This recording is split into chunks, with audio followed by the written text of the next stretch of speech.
The topic that our team will embark on explaining is about hydrostatic force in curved surfaces. Hydrostatic forces in curved surfaces is a topic known for its complexity, and to determine the resultant hydraulic force involves in integrating pressure forces that change direction along the curved surface. As such, a way to determine said forces is to determine its horizontal and vertical forces separately. For the horizontal force, it is to be considered equal to the hydraulic force vertical projection of the curved surface, and for the vertical force, it is to be considered equal to the hydraulic force horizontal projection of the curved surface plus or minus of the weight of the fluid block, depending on the direction it's acting on. The resultant hydrostatic force on the curved surface location, magnitude, and angle. To calculate the resultant hydrostatic force on a curved surface, once we know the horizontal and the vertical components, we can combine them to get a total magnitude of the force.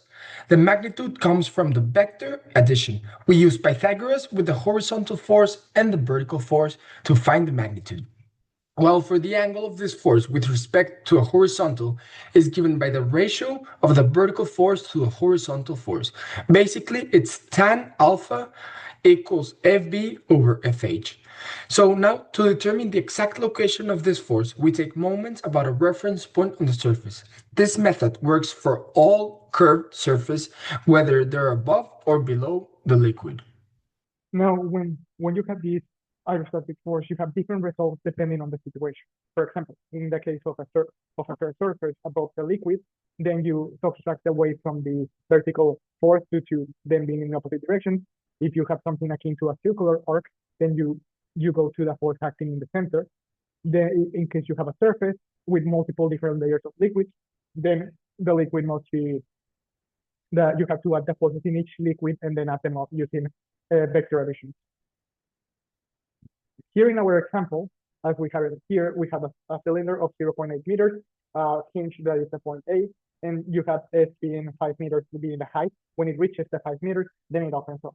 We will determine the hydrostatic force acting on the cylinder and the line of action when the gate opens, assuming that the density of the water is 1,000 kilograms per meter cubed. Now, for that, first we have to get the horizontal force in the vertical surface and the vertical force on the horizontal surface being opposite. To get that, you need the formula for hydrostatic force, which is hydrostatic pressure times area.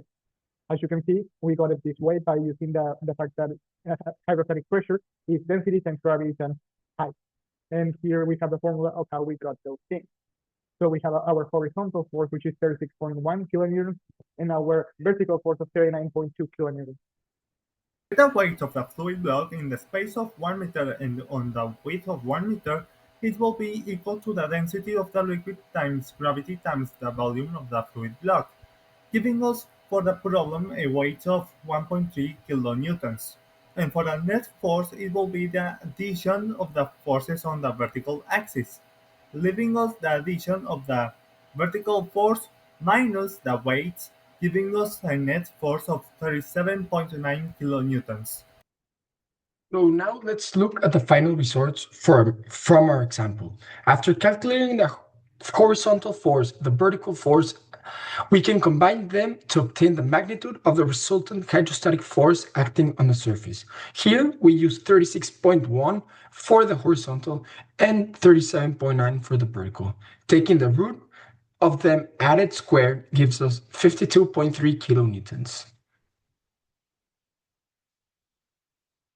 For our conclusions, to conclude, hydrostatic forces on curved surfaces are more complex than on flat surfaces because the pressure direction changes continuously along the curve. By breaking the problem down into horizontal and vertical components, we can calculate both the magnitude and the location of the resultant force. This concept is essential for engineers since it ensures that safety and efficiency for hydraulic structures such as dams, gates, and submerged vessels. In practice, mastering these calculations helps guarantee that structures can withstand fluid pressures while maintaining stability and functionality in real-life applications.